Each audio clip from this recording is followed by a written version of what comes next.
안녕하세요. 오늘도 사연살롱을 찾아주셔서 감사합니다.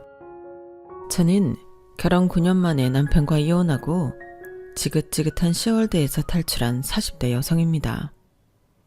아이는 아들, 딸 둘 있고요. 현재는 아빠 없이 제가 혼자 키우고 있어요. 그리고 오늘로 제가 이혼한 지 2년하고도 3개월이 되었는데 오랜만에 전 남편에게서 연락이 와서 너무나도 신난 나머지 이렇게 사연을 보내게 되었어요. 그리고 제가 왜 신이 났냐면 그 인간이 자기가 너무 힘들다고 저더러 도와달라고 했거든요. 물론 그럴 이유 없다고 딱 잘라 거절해버렸는데 그 인간이 힘들다고 구걸하는 걸 보니 지난날에 제가 겪었던 아프고 서러웠던 날들에 작게나마 위안이 되는 것 같아 그렇게 기분이 좋을 수가 없었어요. 왜 옛말에 뿌린 대로 거둔다고 했잖아요. 그만큼 그 인간과 그 가족들이 저에게 참 모질게 굴고 무시했는데 아마도 그 사람들은 자기들이 저한테 도와달라고 구걸하는 날이 올 줄은 상상도 못했을 거예요. 그리고 장담하건대 정말 지푸라기라도 잡고 싶은 심정으로 최후에 저에게 연락을 했을 건데요. 그러게 저에게 조금이라도 따뜻하게 대해주고 가족으로 생각해줬다면 그 인간들이 그렇게 나락으로 떨어지는 일은 없었을 겁니다.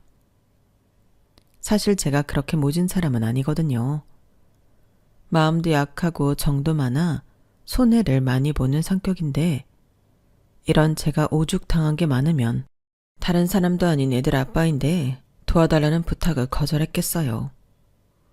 그만큼 저도 맺힌 게 많은데 지금부터 그 이야기를 여러분들에게 들려드릴까 합니다. 혹시 결혼을 고민하거나 결혼하고 싶은 마음이 있는 여성이라면 제 이야기를 귀담아 들어주셨으면 좋겠어요. 제가 왜 이런 말을 하냐면 세상엔 며느리 편 들어주고 현명한 시부모님도 있다고 하지만 저는 아직 그런 시어머니를 본 적이 없거든요.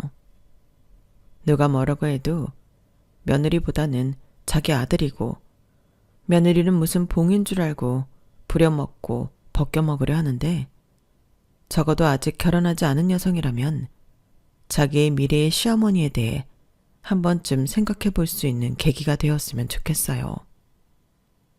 그럼 지금부터 본격적인 제 사연을 소개해 보겠습니다. 저와 전 남편은 같은 회사에서 만났어요.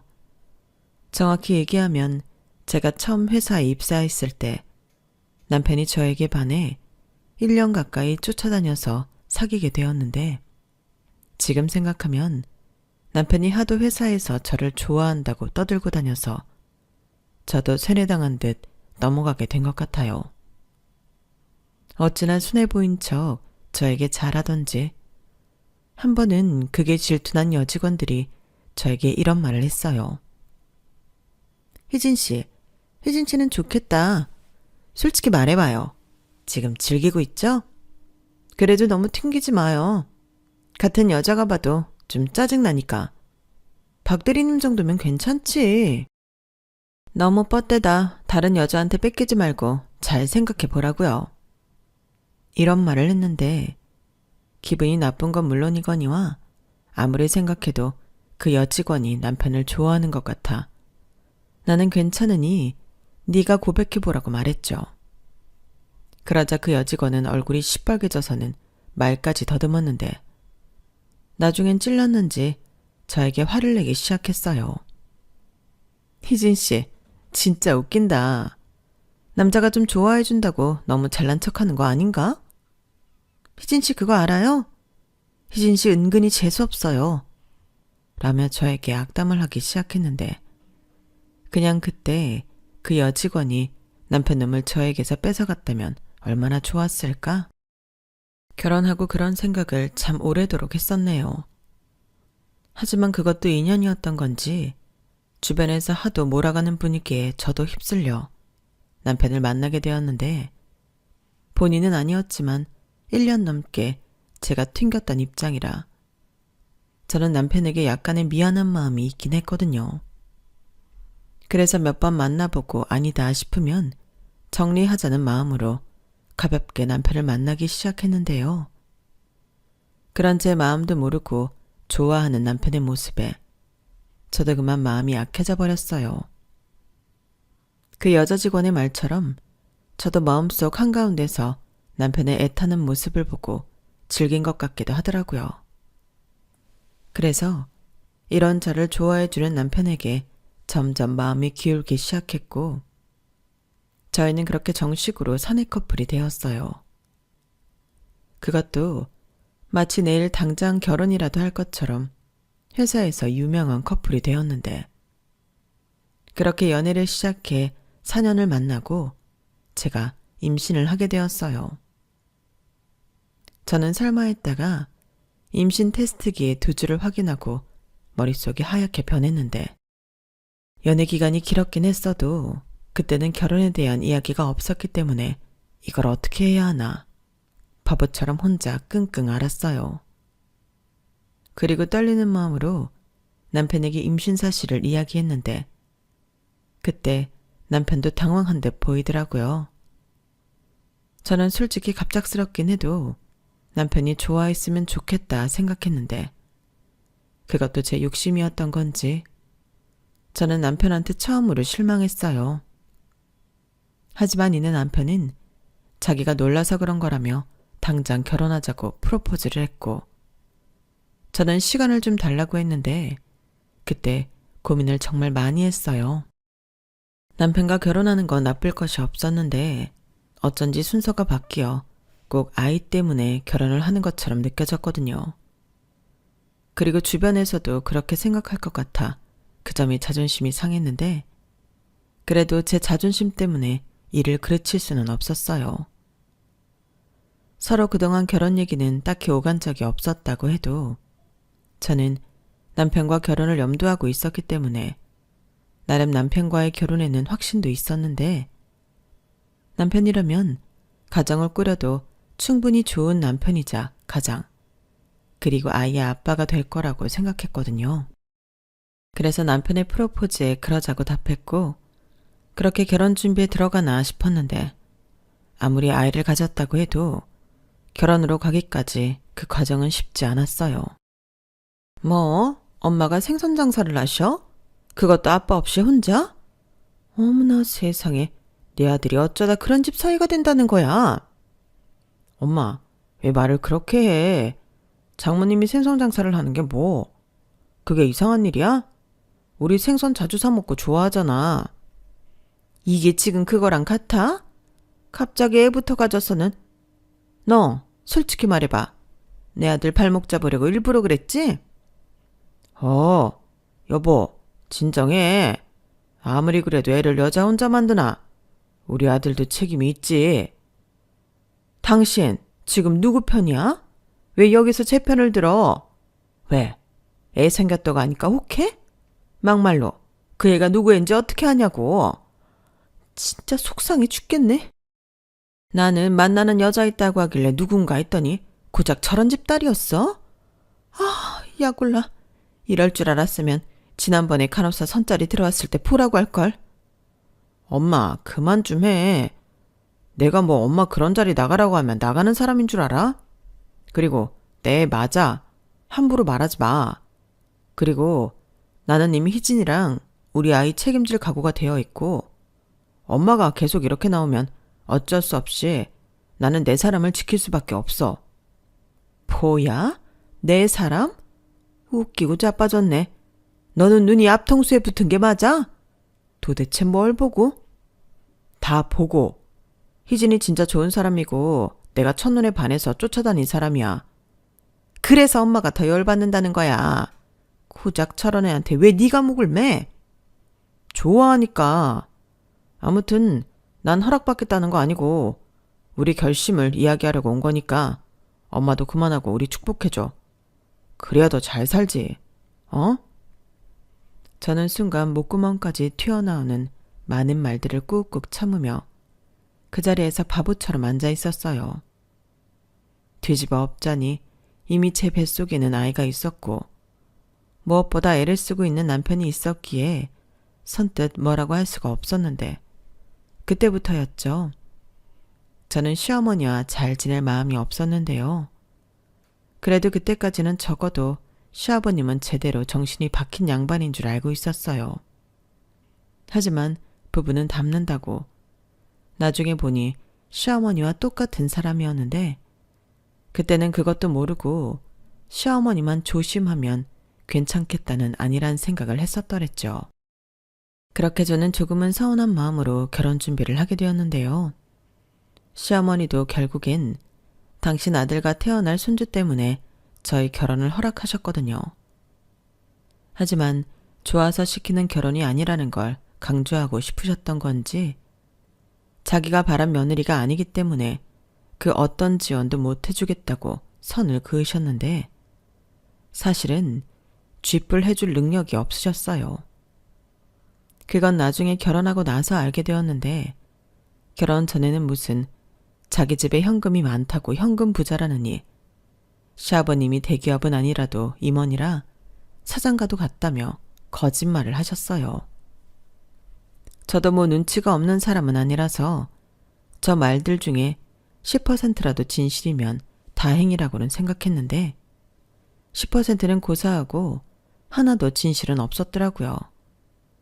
그러니까 해줄 능력이 없으면서 그걸 또 표내고 싶지 않아 말 같지 않은 소리를 하신 거고 뻔뻔하게도 예단은 받겠다고 저한테 예단 리스트라는 걸 적어주셨는데요. 그것들을 대충 견적을 뽑아보니 못해도 한 5천 정도는 나올 것 같더군요. 그때는 어이가 없어서 웃음밖에는 나오지 않았어요. 애당초 그런 예단할 마음도 없었지만 시어머니의 태도에 내가 얼마나 만만하면 저럴까 나중엔 기분이 나빴어요. 그리고 만약 그때 남편이 정신이 나가서 저더러 그 예단들을 다 해와야 한다고 했다면 저는 미혼모가 될지언정 남편과는 결혼하지 않았을 텐데 남편은 저보다 더 흥분하며 난리 부리더라고요. 안 주면 안 받는 거지 무슨 계산이 이러냐며 그 리스트를 자기 손으로 찢었는데 그때는 제 속이 다 시원했어요. 그리고 그런 남편의 행동에 저는 더 남편을 믿을 수 있게 되었는데 저도 단순했죠. 사람 마음 바뀌는 건 한순간인데 제가 너무 순수했던 거예요. 게다가 그런 상황도 알지 못한 채 저희 친정엄마는 아무래도 딸을 시집 보내는 거고 혹여 제가 시집살이라도 하게 될까봐 어느 정도는 경제적인 지원을 해주고 싶다고 하셨는데요. 제가 됐다고 거절했죠.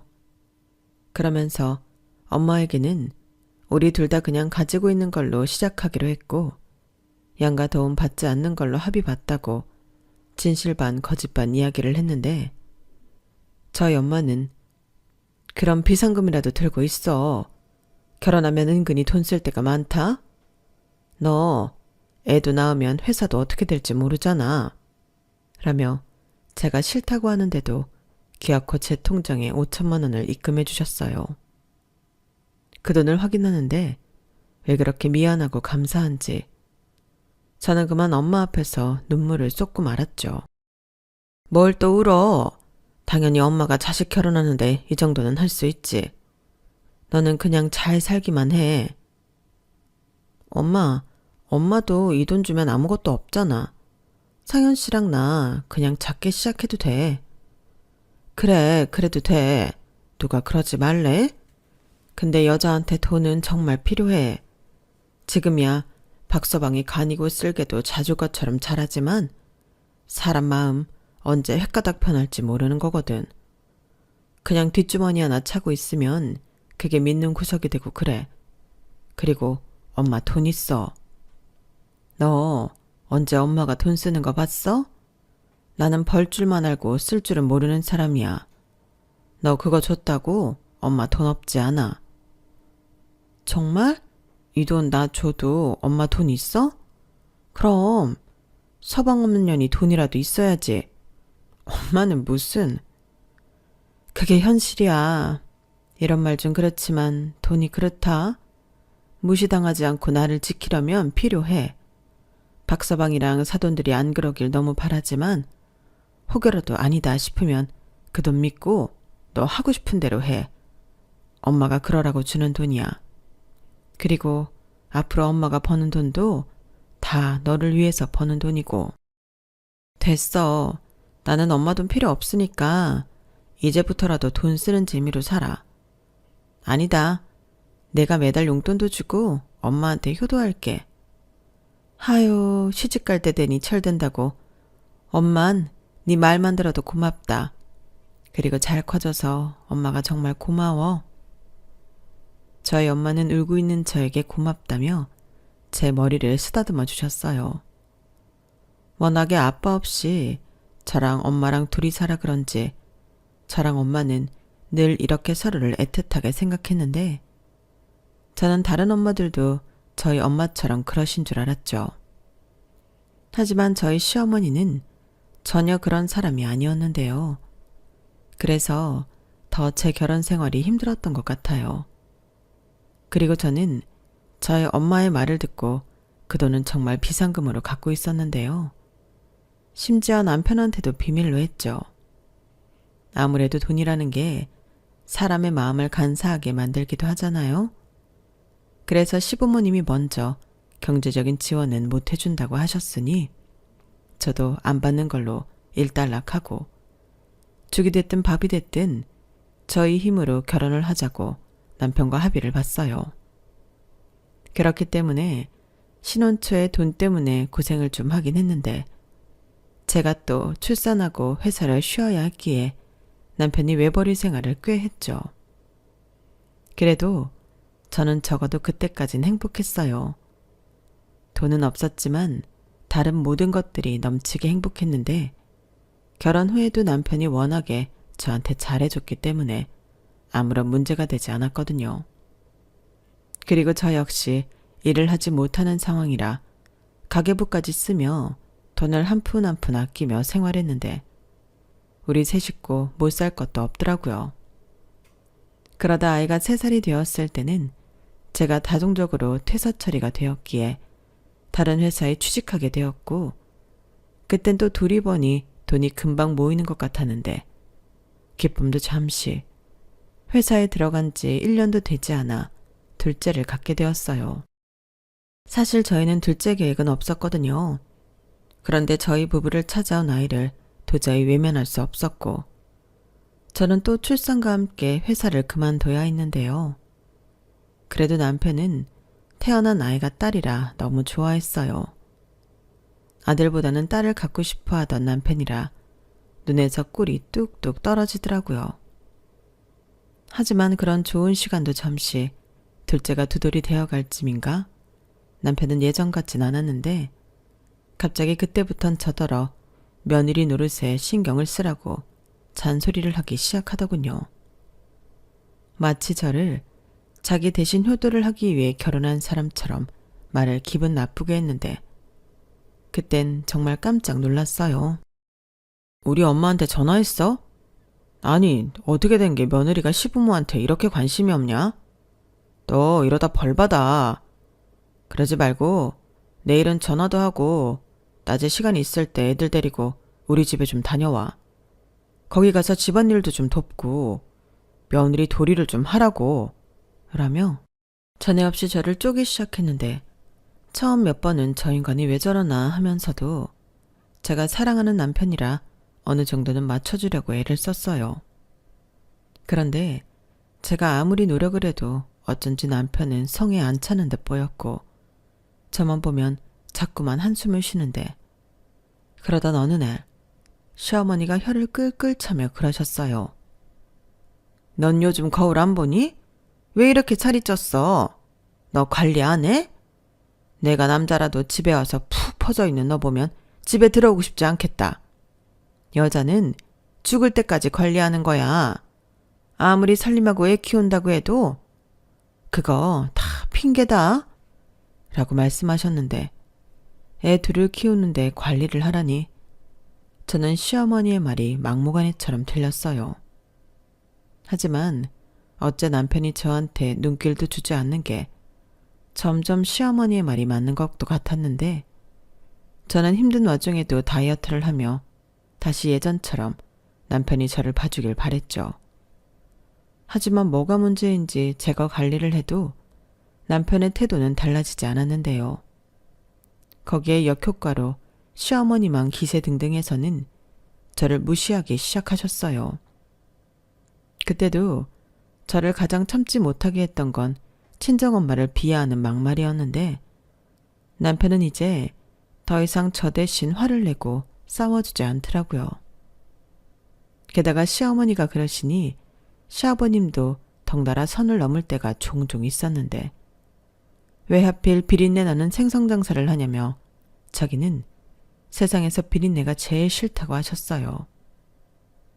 저희 엄마가 차리면 보내주는 비싼 생선은 혼자 다 드시는 분이 저런 말씀을 하시니 저야말로 그런 시아버님이 싫었는데 당신이 내뱉은 말이니 저는 그 이후부터 시댁에 생선 선물이 가지 않도록 했어요. 제가 생색도 낼 겸 직접 들고 가고 싶다고 엄마에게 말을 해서 배송을 가지 않게 했고 저희 집에 도착하게 했는데요. 그 생선 저희 애들이 맛있게 먹었죠. 그런데 그 생선이 정말 입에서 살살 녹을 정도로 맛있었는데 저희 엄마의 마음까지도 고스란히 느껴지는 것 같았고 그런 저희 엄마의 성의를 무시했던 시부모님이 더욱더 미웠어요. 그리고 시어머니는 그나마 보내주던 생선도 안 보내는 거냐며 사람이 짜다느니 딸 시집 보내고 성의가 없다느니 또 저희 엄마 흉을 보셨는데 어차피 이러나 저러나 좋은 소리는 하지 않을 거라는 걸 알기에 대꾸도 하지 않았죠. 그러자 그 막말의 수위는 점점 높아졌는데 저희 엄마더러 초등학교는 졸업하셨냐는 등 낄낄거리셨어요. 저희 엄마가 생선 장사를 해도 중학교까지는 나오셨거든요. 그런데 저희 시부모님 모두 중학교 중퇴로 엄연히 따지면 국민학교 졸업이 최종 학력이셨는데요. 남들 앞에서는 각자 중졸고졸 거짓말을 하셨는데 모든 사실을 아는 저로서는 너무 웃기는 상황이었죠. 그래서 저희 엄마 중학교까지 나오셨다며 중학교 이름도 말씀드렸는데 저더러 거짓말하지 말라고 하시더라고요. 정작 거짓말은 자기네들이 하고 다니면서 말이죠. 아무튼 이렇게 시부모님과 저는 사이가 단 한 번도 좋았던 적이 없었어요. 무조건 당신 아들이 더 잘나고 당신네가 저희 친정보다 모든 것이 월등하다는 걸 강조하고 싶어 하셨어요. 한마디로 유치하기 짝이 없었죠. 그런데 문제는 남편도 그런 자기 부모님의 생각에 점점 동조한다는 거였는데 아무래도 제가 일을 하지 않고 집에서 살림이나 하고 있으니 그런 것 같더라고요. 에휴, 살림이나 하는 네가 뭘 알겠니? 그리고 머리는 언제 감은 거야? 맨날 그렇게 틀어 올리니까 대머리 같아. 상투라도 튼 거야? 네가 남자냐? 그래도 회사 다닐 때는 화장도 하고 긴 생머리에 옷도 잘 입고 예뻤는데 내 눈이 삐었지. 저런 여자를 뭐가 좋다고 쫓아다녔을까? 뭐? 지금 말 다 했어? 그럼 애 낳지 말고 나더러 계속 일하라고 했어야지. 아니, 왜 나랑 결혼했어? 나는 뭐 이렇게 사는 게 좋은 줄 알아? 어머님, 아버님, 우리 엄마 무시하는 거 알지? 다 알면서 자기도 모른 척하고 있잖아. 받아먹을 건 다 받아먹으면서. 야, 너 말 조심해. 우리 엄마 아빠가 뭘 받아먹어? 그리고 장모님이 줄 거나 있냐? 아, 생선 쪼가리? 이제 그나마 나 안 보내잖아. 아니, 생선 장사가 생선이 없어 그러겠냐? 아까우니까 그러겠지. 진짜 웃겨. 그럼 아깝지 안 아깝니? 한 번이라도 우리 엄마한테 고맙다고 한 적 있어? 그래서 내가 주지 말라고 했어. 그 덕에 우리 애들 좋은 고기 먹이고 나야 좋지? 정말 치사하다. 너 그렇게 살면 벌 받아. 천벌 받는다고. 그리고 나 아니면 누가 너를 데리고 사냐? 너야말로 나한테 잘해. 나 없으면 누가 밥 먹여주고 재워주냐? 저는 남편의 저런 말에 기분이 나빴어요. 당연하죠. 사람을 바보 취급하는데. 그것도 한때는 저를 그렇게 좋다고 쫓아다녔던 인간이 저러는데 너무 약이 올랐어요. 그리고 이제 둘째도 좀 컸겠다. 다시 일을 해야겠다고 결심했는데 남편은 저의 그런 결심에도 저를 깔보며 이렇게 말했어요. 네가 일을 한다고? 야, 됐다 그래. 요즘 너처럼 능력 없는 애 엄마를 누가 쓰냐? 같은 돈이면 젊고 예쁜 여자애를 뽑아 쓰지. 전에 내가 한 말 때문에 괜한 자존심 세우려고 하나 본데 꿈 깨. 솔직히 저런 말을 들으니 저는 더 자존심이 상해 뭐라도 해야겠다 다짐했어요. 그래서 더 보란듯이 취직해 나도 할 수 있다는 걸 보여주고 싶었는데 정말이지 현실의 벽은 남편 말처럼 저에겐 가혹하더라고요. 어린애가 있다고 하니까 파트타임도 시켜주지 않으려고 했거든요. 그러다 보니 이력서만 낸 곳이 거진 50군데가 넘었는데 그러다 보니 남편은 더 기고만장해졌어요. 마치 자기가 데리고 살지 않으면 저는 굶어 죽는다는 듯 으스대기 시작했는데 시부모님은 저희 친정엄마를 무시하고 남편은 저를 무시하니 제 결혼 생활은 최악 중에 최악이었어요. 하지만 꼭 죽으라는 법은 없는 건지 드디어 저를 채용해 주겠다는 작은 회사가 있었는데 그 회사의 사장님이 자기도 일을 다시 시작했을 때는 경력 없는 애 엄마라 고생이 많았다며 저에게 처음으로 손을 내밀어 주셨죠. 그러면서 환경이 아닌 저라는 사람만을 봐주시겠다고 하셨는데 저에겐 생명의 은인 같으신 분이셨죠. 그래서 제 능력이 되는 한 최선을 다해 일하고 싶었어요. 이렇게 일할 곳이 있다는 것이 전에는 몰랐는데 감사한 일이더라고요. 게다가 제가 취직을 했다고 하니 그동안 저를 무시하고 으스대던 남편도 많이 당황했는지 어쩔 줄을 몰라 했는데 그때는 그래도 오랜만에 복수다운 복수를 한 것 같아 기분이 좋았어요. 비록 워킹맘이 된 제 삶도 쉽지만은 않았는데 제 손으로 돈도 벌 수 있으니 몸은 힘들어도 마음은 행복했죠. 그 뒤로 제 결혼 생활은 행복하다고는 할 수 없었지만 그럭저럭 살만했는데 여전히 저희 엄마를 무시하는 그 못된 태도에는 변화가 없었는데요. 그러던 중 제가 결혼 8년차가 되었을 때 비극이 시작되었어요. 저희 엄마가 새벽에 오토바이 사고를 당하셨는데 하필이면 그 오토바이 운전자가 음주를 한 상태라 뺑소니를 쳤다고 하더라고요. 그러니 바로 병원으로 옮겨졌으면 살았을 저희 엄마가 차가운 바닥에서 생을 달리하셨는데 그 뺑소니범도 귀신같이 사라져 잡기가 쉽지 않다고 들었을 때는 저도 제정신으로 있을 순 없었어요. 그야말로 울다 울다 쓰러져 힘든 시간을 보내야만 했는데 그때 시어머님이 그러시더라고요. 혹시 니네 엄마 빚있는 거 아니지? 재산은 바라지도 않는데 빚이라도 있으면 그건 큰일이잖아. 그리고 설사 그런 빚이 있다고 해도 이제 너도 보니까 네가 해결해라. 네 엄마 빚이니까 내 아들이랑은 상관없잖아. 내 말 무슨 뜻인지 이해했지? 라고 하시더라고요. 정말이지 그 말을 듣는데 서운하기보다 사람이 얼마 전 엄마를 잃은 사람한테 저런 말을 할 수 있는 건지 혐오스러웠어요. 그리고 자기가 무슨 잘못을 한지도 모른 채 저더러 복 나가니까 울상짓지 말고 자기 아들이랑 손주들 밥이나 잘 챙겨주라고 하셨는데 그러시면서 남편과 또 시아버지에게 마치 아무 일도 없었다는 듯 웃으면서 시덥잖은 농담을 하셨어요. 그뿐만이 아니었죠. 깔깔깔거리는 시어머니 웃음소리와 시끄럽게 떠들며 맞장구 치는 남편, 그리고 시아버님의 목소리까지 저는 정말이지 듣기가 힘이 들었는데요. 내가 왜 이 사람들과 가족으로 살고 있나. 그 사람들이 모두 피도 눈물도 없는 악마처럼 보였어요. 당연히 오만정이 다 떨어졌죠. 그리고 그때부터 사실상 이혼을 결심한 상태였는데 저도 몰랐던 의외의 상황이 저를 기다리고 있더군요. 저희 엄마의 장례를 치르고 정리하는 과정에서 저희 엄마에게 생각지도 못한 많은 재산이 있었다는 걸 알게 되었어요. 무려 월세가 꽤 나오는 건물까지 있었는데 이런 걸 왜 저한테까지 말씀을 하지 않으신 건지 너무 의아했어요. 그런데 언제 적어놓은 건지 알 수 없는 엄마의 편지가 있었는데 그 편지를 읽고 저는 또다시 목 놓아 울 수밖에 없었어요. 알고 보니 저희 엄마가 제 불행한 결혼 생활에 대해 다 알고 있었더라고요.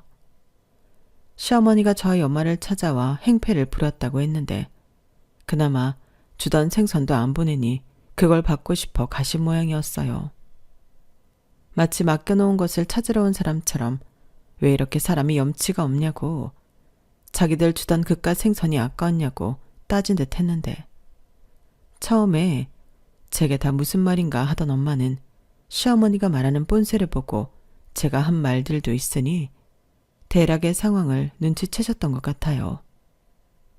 그리고 생선 장사나 하는 집 딸, 자기는 처음부터 싫었다며 자기 아들이 아깝다고, 제가 일부러 자기 아들 발목을 잡기 위해 임신을 했다는 듯 저희 엄마 가슴에 대못을 박으셨는데 저희 엄마는 억장이 무너졌을 텐데도 저에겐 아무 말도 하지 않으셨어요. 아마도 제가 더 상처받고 힘들어할 것을 걱정해 저희 엄마가 애끓는 심정으로 참았던 거겠죠. 그리고 그 이후부터 저를 위해 이런 재산을 모으셨다고 편지에 적어 놓으셨는데 거기에 더불어 저를 위해 이혼 변호사까지 알아보셨다 하더라고요. 그때 명함도 같이 있어서 저는 회사 월차를 내고 그 변호사님을 찾아가기도 했는데 변호사님이 엄마가 제 걱정이 많았다며 말씀을 하기 시작하셨어요. 그러면서 저희 엄마는 언제가 될지는 모르지만 제가 이혼을 하게 되면 도와주라고 하셨다고 했는데 그렇게 말씀하시면서도 제가 가능하면 잘 살길 바라셨다고 하셨어요. 이혼녀가 된 제가 힘들까봐 그 걱정도 많았다 하더라고요. 거기에 당신이 언제가 될지 모르지만 죽게 되면 유산 정리까지 변호사님에게 위임한 상태라고 하셨는데요. 그래서 조만간 엄마 때문에 저에게 연락을 할 생각이라고 하셨어요. 모든 서류를 준비하느라 시간이 좀 걸렸다고 하셨어요. 그런데 제가 이렇게 먼저 알고 찾아올 줄은 몰랐다며 저희 엄마의 사고에 깊은 유감을 표현하셨는데 한 입을 덮고 살던 남편보다 낫더라고요.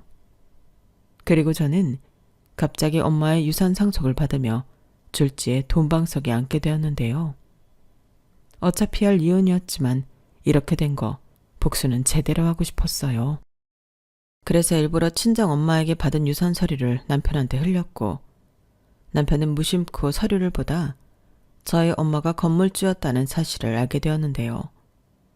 어찌나 놀라던지 무슨 로또 1등이라도 된 사람처럼 이게 사실이냐고 물었어요. 그래서 일부러 야구를 하고 아무 말도 하지 않고 그 서류만 남편 속에서 낚아채웠는데 그러자 남편은 안달이 났는지 왜 대답을 하지 않냐며 화를 냈고 저는 눈을 흘기며 말했어요. 관심 꺼. 우리 엄마 건물이야. 야, 어떻게 관심을 꺼. 장모님 건물이면 이제 상속받았으니까 네 거잖아. 그리고 우리는 부부니까 우리 거지. 우리 거? 그렇게 우리 엄마 무시하더니 이젠 우리 거? 꿈 깨. 치사하다. 왜? 건물 생기고 돈 생기니까 이젠 눈에 뵈는 게 없냐?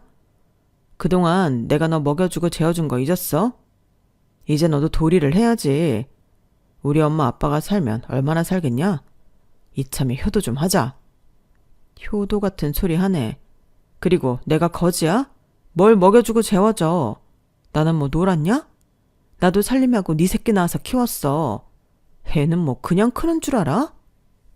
아쭈, 너 많이 컸다. 이제 돈 있으니까 무서운 게 없냐? 왜? 이참에 이혼하자고 하지. 못할까봐? 말 나온 김에 이혼하든가. 나는 이제 돈도 있고 직업도 있어서 아쉬울 게 없네. 뭐? 남편은 제 당당한 태도에 많이 당황한 듯 보였어요. 그리고 제가 이렇게 나올 줄은 몰랐는지 꿀먹은 벙어리가 되었는데 그 이후로 이혼 소리는 쏙 들어갔어요. 그런데 이 인간이 자꾸만 저희 엄마의 유산이 생각이 났는지 자기 집에 이야기를 했던 것 같은데 어느 날 시어머니가 전에 없던 친절하고 상냥한 목소리로 저에게 연락을 하시더라고요.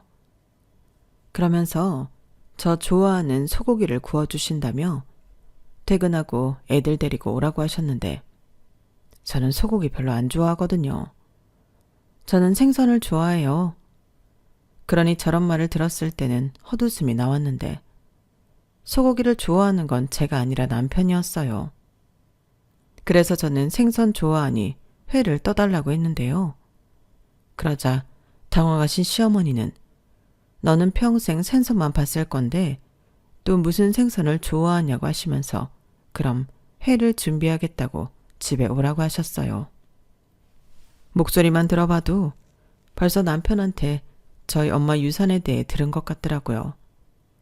그래서 알겠다고 퇴근하고 넘어가겠다고 했는데 도착하니 남편도 벌써 도착해 시아버님과 이야기를 나누고 있었어요. 그리고 저를 보자 시어머니가 어서 오라며 너무 티가 나게 잘해주셨는데 저녁상도 아주 푸짐하게 차렸더군요. 그리고 그 음식들을 다 먹고 차까지 내어주시며 본격적인 이야기를 시작하게 됐는데요. 시아버님이 회사를 그만두시기로 했다며 포문을 열었어요. 아니, 멀쩡하게 다니고 있던 회사를 왜 그만두시는 건지 제가 여쭤봤는데 시아버님이 그러시더라고요. 이제 나도 나이가 있고 회사 생활도 힘들지. 그렇다고 쉴 수야 있겠니? 그래서 하는 말인데 너 안싸돈이 남긴 건물 있다며 내가 그 건물 월세 관리를 해줄 테니 나한테 월급 줘라. 네? 월급이요? 그래. 내가 회계 업무도 좀 해서 잘 알거든. 거기에서 나오는 월세랑 관리비 같은 거 내가 관리해 줄게. 그 정도면 재택근무하면서 충분히 할 수 있고 너도 가족이 도와주니 믿을 수 있어 좋잖아. 그럼 월급을 얼마나 생각하시는데요? 200만 원 정도 드리면 될까요? 얘는 나는 고급 인력이다. 한 500은 줘야지. 500이요? 말도 안 돼요. 출근도 안 하시고 재택근무 하신다면서 그렇게 많이 달라고요? 죄송하지만 그건 어려울 것 같아요. 솔직히 월세 관리는 따로 필요 없거든요. 이미 저희 엄마 계좌로 들어오는 월세 제 앞으로 돌려놨고 필요하면 회계사님 도움도 받으니까 구태여 힘들게 고생하실 필요 없으세요. 만약 일자리가 필요하신 거면 마침 주차 관리 해주실 분이 필요한데 그 자리는 어떠세요? 월급은 250만 원 정도 드릴 수 있어요. 뭐야? 250만 원? 그리고 나더러 지금 주차 요원이나 하라는 거냐? 그래, 너는 어떻게 시아버지한테 그딴 하찮은 일을 시킬 수 있어?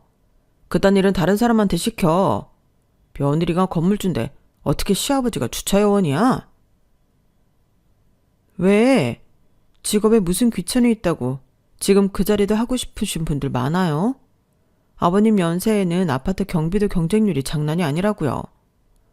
야, 너 진짜 이럴 거야? 너 일부러 그러는 거지? 그동안 당한 거 복수한다고. 어머, 그렇게 느꼈어? 나는 호의를 베푼 건데. 그렇게 느꼈다면 미안하네. 아버님도 그렇게 느끼셨다면 죄송해요. 하지만 월세 관리는 정말 필요 없어요.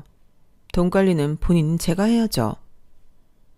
저는 자꾸만 입꼬리가 올라가는 걸 겨우 참으며 내일 출근해야 해서 이만 일어나겠다고 자리를 떴어요. 그러자 남편은 어떻게 자기 부모한테 그렇게 싸가지 없이 굴 수가 있냐고 계속 저한테 뭐라고 했는데 너도 우리 엄마한테 싸가지 없게 굴지 않았냐고 똑같이 맞받아 쳤어요. 그러자 남편이 자기가 언제 그랬냐고 사람 모함하지 말라고 열을 냈는데 사실 그 말도 맞긴 했죠. 남편은 결혼하고 거의 저희 친정에 가지 않았고 심지어 용돈 한 번 드린 적이 없었는데 처갓집에 가면 비린내가 나고 저희 엄마가 저희 집에라도 온다고 하면 정색을 하고 싫어했는데 제 입장에서는 그런 행동들도 모두 장모에게 예의 없고 싸가지 없는 행동이라고 생각했어요. 사실 맞잖아요. 하지만 남편은 제가 자기를 모함했다며 정색을 했고, 제가 시중에 돈이 생기니 사람이 180도 바뀌었다며 저를 비난하기 시작했는데, 그냥 자기가 시키는 대로 하라며 시아버님에게 용돈으로 매달 500만 원씩 입금해 드리라고 하더라고요. 정말 말도 안 되는 소리였죠. 500이 무슨 남의 집 애완견 이름도 아니고 말이 되는 소리를 하라고 남편의 말을 딱 잘라버렸는데, 남편은 분명 화가 머리 꼭대기까지 났을 텐데도 참는 것 같았어요. 친정엄마 말대로 돈이 좋긴 하더라고요. 그리고 그 일은 거기서 더 번지지 않고 일단락이 되었는데, 문제는 시댁의 생활비였어요. 시아버님의 수입이 사라졌으니 돈 나올 구멍이 없어졌잖아요. 그래도 뭐 아들인 남편이 알아서 할 거라고 생각했는데, 저희 집은 남편이 생활비 말고는 자기 돈을 자기가 관리하고 있었거든요. 그러니 저는 알 필요가 없다고 생각했는데, 그 이후부터 또 다른 문제가 생겨났어요. 어머님이 원래도 돈이 필요하시면 여기저기서 돈을 자주 꾸러 다니셨던 모양이더라고요. 물론 그때는 돈을 빌리면 갚고 해서 문제가 될 게 없었는데, 생활비가 부족해 돈을 꾸셨으니 그 돈을 갚기가 어려웠던 거겠죠. 그리고 제가 시댁에 다녀오고 반년 정도 지났을 때였는데, 시어머니의 친구라면서 어떤 분이 저를 찾아 제가 다니고 있는 회사까지 찾아오셨어요. 한마디로 시어머니가 빌린 돈을 저더러 갚으라고 하더라고요. 뭐라고요? 저희 시어머니가 빌려간 돈을 저더러 갚으라고요? 그래, 시어머니가 빌렸으면 며느리가 갚아야지. 유산도 많이 받았다며? 건물도 있고. 그럼 내 돈 정도는 당장 갚아줄 수 있잖아. 나 그 돈 우리의 학비야. 하도 급하다고 난리 부르스를 쳐서 빌려줬더니 이러면 어떡해? 아니, 죄송하지만 그 얘기를 왜 저한테 하시냐고요. 제가 빌린 게 아니잖아요. 뭐야? 그 옆에 내가 며느리가 갚아주기로 기다리라고 했는데 이제 와서 딴소리야? 제가 갚아주기로 했다고요? 그래. 그래서 내가 여기 찾아왔잖아. 이봐봐. 그쪽 명함 아니야? 그 옆엔 내가 자기 며느리 여기 회사 다니고 있고 건물 주소까지 알려주면서 건물도 보여줬어. 저는 그분의 말을 듣고 이건 또 무슨 헛소리인가 머리가 아파왔어요. 그러니까 시어머니가 저를 팔고 돈을 빌려 쓰셨다는 건데, 그분 말에 의하면 제가 다 책임져 줄 거라고 했다 하더라고요. 그러면서 자기 말고도 10명 넘게 있다며 다들 여기 찾아올 거라고 했는데, 저는 그 말이 더 무서웠어요. 그래서 그분 있는 자리에서 시어머니에게 바로 전화를 걸었고, 이게 다 무슨 소리냐며 내가 왜 빌리지도 않은 돈을 책임지냐고 소리치며 말했는데요. 그러자 조금 놀라는 듯 하더니 이내 아, 시끄러워. 너는 무슨 고작 이런 일로 어른한테 소리를 지르니? 너 돈 많잖아. 그냥 네가 좀 갚아라. 라며 뻔뻔하게 나오셨어요. 그러면서 제가 하도 싸가지가 없어서 그랬다며 자긴 전혀 불편하지 않다고 하시는데, 그게 시작이었어요.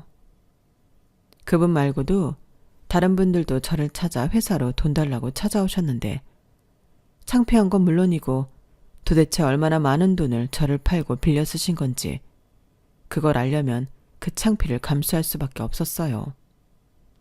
그리고 남편 역시 제가 500씩 용돈을 드렸으면 이럴 일이 없다고 제가 제 무덤을 판 거라며 그 돈을 다 갚아주라고 했는데, 거진 다 합쳐보니 원금만 7, 8천만 원이 되더라고요.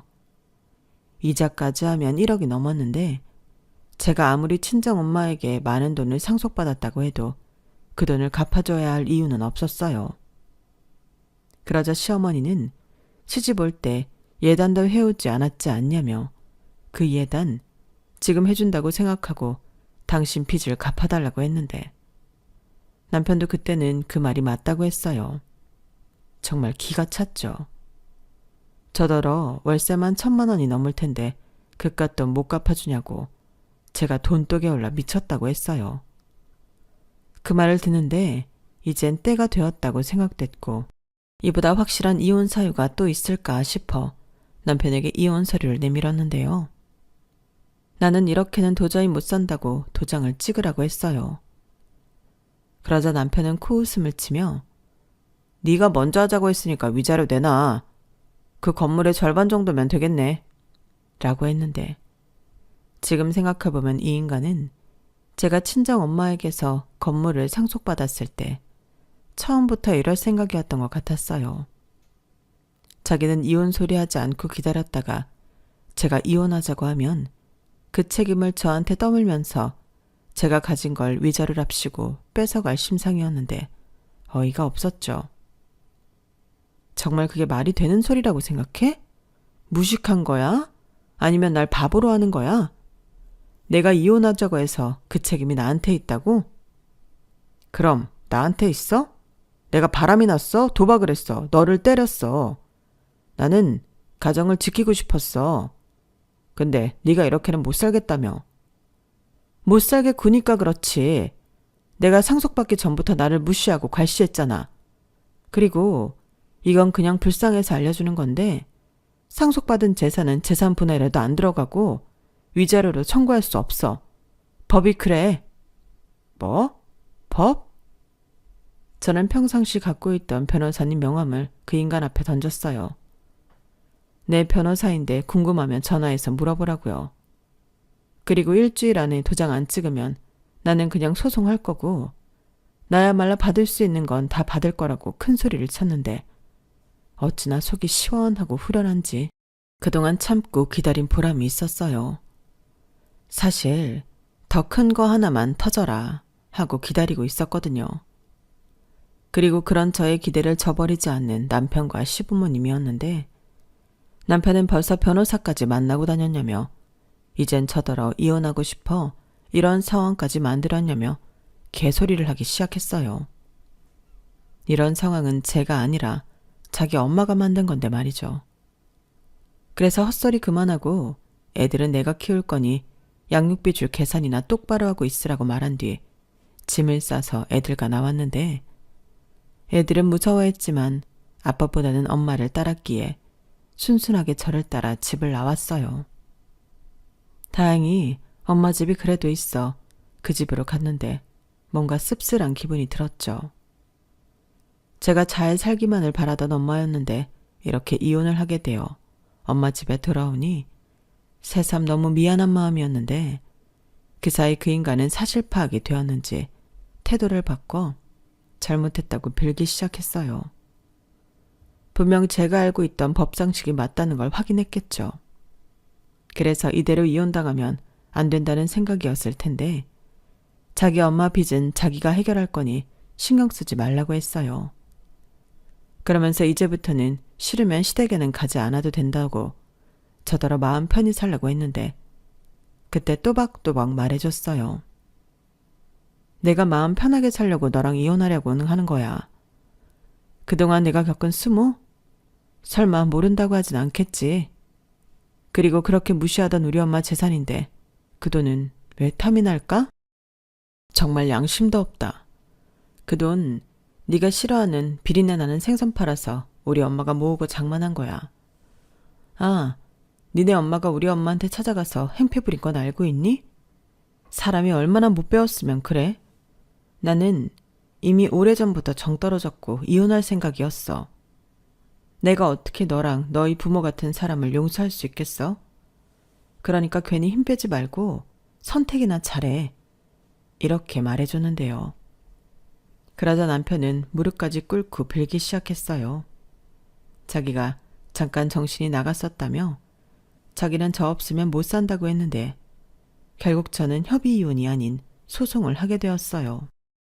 어찌나 많은 일들을 겪었는지 증거가 될 문자도 많고 증인도 많았는데 저한테 돈 받으러 오신 분들이 기꺼이 증인이 되어 주겠다고 하더라고요. 그동안 며느리에 대해서 어떻게 말하고 떠들고 다녔는지 증언해 주셨는데 그 말을 듣고 있으니 남편이 고개를 들지 못하더라고요. 이렇듯 남편 쪽은 누가 편을 들어줘도 이상할 정도로 명분이 없었는데 결과는 당연히 저의 승리였죠. 양육권까지 모두 제가 다 가져오게 되었는데 남편은 위자료는 물론이고 매달 양육비로 180만 원씩 저에게 보내야 했어요. 그 사실을 알았는지 시어머니가 난리를 치긴 했지만 법이 내린 결과를 뒤집을 수는 없었죠. 그리고 제가 고마운 마음에 시어머니에게 돈을 빌려주신 모든 분들에게 어떻게 하면 시어머니에게서 돈을 돌려받을 수 있을지 그 방법을 알려드렸는데 집단 고소를 하실 수 있도록 변호사님을 소개해드렸어요.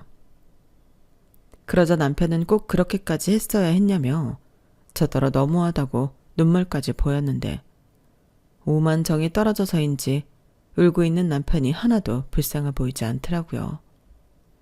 참고로 저는 위자료로 3천만 원을 받게 되었는데 남편은 그 돈도 지금 당장은 없다며 돈 받고 싶으면 우선 시어머니 빚부터 저더러 갚아달라고 하더라고요. 아니, 돈도 못 받는 입장에서 돈을 갚아줄 바보가 어디 있나요? 그래서 헛소리 좀 그만하라고 네가 나한테 돈을 못 주면 나는 법으로 받으면 그만이라고 남편 회사 월급에 압류 신청을 걸었는데 시어머니가 찾아와서 빌기 시작했어요. 자기 아들 인생 완전히 쫑나게 생겼다며 한 번만 봐달라고 했는데 집단 고소로 시어머니는 살던 아파트까지 팔게 생겼다 하더라고요. 수입이라고는 당신 아들이 버는 그 월급이 다인데 제가 압류까지 걸었으니 자기들 모두 죽으라고 하는 거라며 자기가 잘못했다고 자기 아들은 건드리지 말라고 했는데 고작 이렇게 저를 찾아와서 빌 것을 왜 그렇게 하셨냐고 저는 시어머니에게 그럴 수는 없다고 매정하게 말했는데 그러자 쌍욕을 하기 시작하셨죠. 야 이년아, 너는 악마야. 어떻게 우리한테 이럴 수가 있냐? 네 엄마가 하늘에서 너 잘한다고 하겠다. 상속받아서 돈도 많은 년이 왜 이렇게 모질어? 내가 그렇게 죽을 죄를 졌냐? 죽을 죄? 졌죠. 우리 엄마 찾아가서 대못 박았잖아요. 아니 그거 무슨 거지근성이야? 줄 때 고맙다고 받아 먹으면 되지. 싫다고 해서 안 줬더니 안 준다고 가서 행패를 부렸어요? 그게 무슨 소리야? 나는 하나도 못 알아듣겠네. 왜 못 알아들어요? 우리 엄마 찾아갔잖아. 그야 잘 지내고 계시나 안부차? 안부? 저더러 어머니 아들 발목 잡으려고 일부러 임신했다고 하셨잖아요. 그런 것도 안부에 해당되나요? 네가 그걸 네 엄마가 너한테 말했니?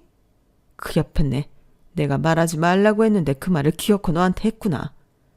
이제야 알겠다. 네가 왜 나를 그렇게 미워했는지. 그래, 내가 했다. 약이 올라서 참을 수가 있어야지. 솔직히 네가 어디 가서 내세울 수 있는 조건은 아니잖아. 그래요. 그래서 이제라도 어머니 아들이랑 헤어지려고요. 그러니까 더 이상 구차하게 빌붙지 말아요. 길바닥에 나앉았던 빚쟁이한테 쫓겨 살던 나랑 상관없으니까. 저게 정말? 야! 시어머니는 저렇게 아무 말도 하지 못하고 그 자리에서 털썩 주저앉았어요. 지푸라기라도 잡고 싶은 심정으로 저를 찾아왔겠지만 자기야말로 염치가 있으면 저를 찾아오면 안 되는 거였어요. 그리고 저는 이후로는 연락처 바꾸고 다니고 있던 회사도 그만두게 되었는데 더 이상의 민폐는 끼치고 싶지 않았거든요. 그리고 엄마가 남겨준 건물 관리를 하며 현재까지 두 아들을 잘 키우고 있는데 아이들이 엄마가 힘든 모습을 많이 봐서 그런지 참 잘 커지고 있어요. 남매가 사이가 어찌가 좋은지 동네에서도 칭찬이 자자한데 제가 너무 고맙더라고요. 그래서 남은 인생은 저희 아이들을 위해 살아갈 생각인데요. 저희 아이들은 어디 가서 무시당하지 않도록 잘 키울 생각입니다. 사실 저희 엄마가 남겨준 유산이 아니었다면 여기까지 오지도 못했을 일인데 그러니 어쩌면 남은 제 인생은 또 저희 엄마 도움으로 사는 것과 다르지 않다고 할 수 있겠죠. 그러니 하늘에 계신 엄마를 위해서라도 최선을 다해 아이들과 행복하게 살고 싶은 바람인데 제 연락처를 어떻게 알았는지 전 남편이 연락해 자기 처지를 구구절절히 설명하며 도와달라고 하니 더 통쾌했어요. 저는 잘 살고 있는데 그 인간은 그게 아니라는 게 눈으로 보이니까 너무 신이 나더라고요. 그리고 처음 마음 그대로 저와 아이들을 사랑하고 또 지켜줬다면 적어도 그렇게는 살지 않아도 되었을 텐데 부디 아주 오랫동안 후회하며 살았으면 좋겠어요. 인간이 그동안 고생을 많이 하긴 했는지 살이 아주 쏙 빠졌더라고요. 그래도 애들 아빠인데 저런 모습을 보니 마음이 안 좋긴 했는데 자기가 자처해서 만든 일 자기가 알아서 수습하고 살길 바랄 뿐입니다. 거기에 더불어 밀린 양육비도 빨리 해결해 줬으면 좋겠는데 그건 쉽지 않을 것 같네요. 그래도 상관없어요. 그냥 그 인간이 힘들게 산다는 것만으로도 저는 만족하거든요. 부디 쭉 그렇게 계속 힘들게 살길 바라며 저는 이만 글을 줄일까 합니다. 쓰다 보니 글이 많이 길어졌는데 제 긴 글 읽어주시고 들어주셔서 대단히 감사드립니다. 항상 건강 잘 챙기시고요. 매일매일 신나고 즐거운 일만 가득하시길 진심으로 바라겠습니다. 그럼 안녕히 계세요. 여러분, 사연 댓글에 응원과 현명한 조언 부탁드려요. 좋아요와 구독은 저에게 큰 힘이 됩니다. 오늘도 좋은 일 가득하세요.